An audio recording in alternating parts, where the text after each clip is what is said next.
Well, I think it's a very ambitious film. I think Chris Nolan tried to pull off a multi-dimensional narrative set within the subconscious of the human mind, and also provide an extremely entertaining thriller in a grand Hollywood scale.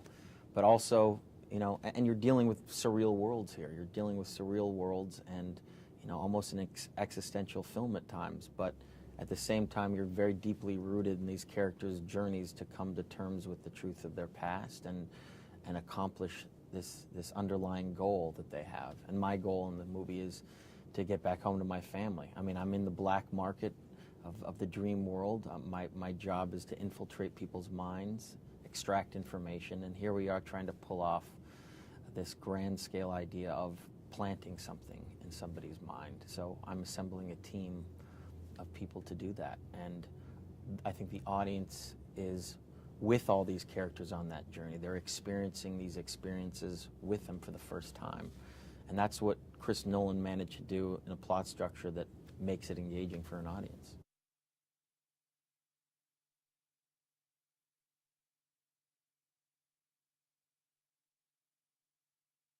Well, we worked very hard on it. I mean, a lot of the visual stuff, a lot of the concepts that Chris wanted to pull off in this film were things we didn't really argue with him about. I mean, obviously the guy's got a great track record.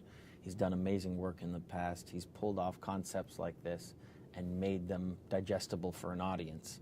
So our job really was to have one-on-one interactions with him to try to create interesting characters and create characters that had emotional weight to them and give, you know, certainly for me, give my character a real cathartic journey and a character that comes to terms with who he really is. So in a way, it was like a giant, I looked at it like a giant therapy session for my character, this whole journey.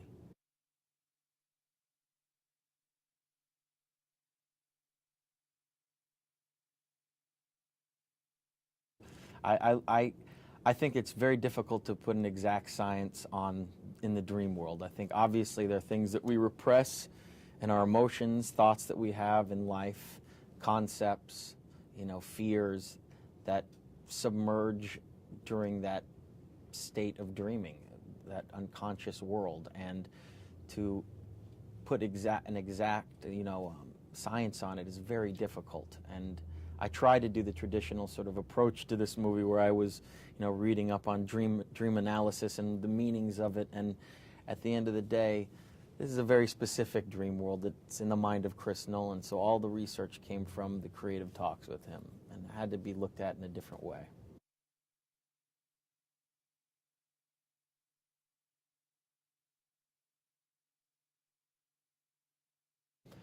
Well, we sort of expected the unexpected every day on set. I mean, we knew that there were these grand ideas that he wanted to pull off.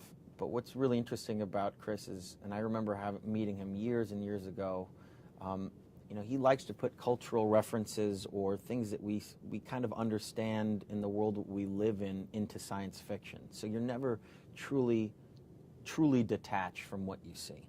And Chris likes to be on real locations. He likes to redress the sets according to what he wants it to look like visually. So there wasn't a lot of green screen.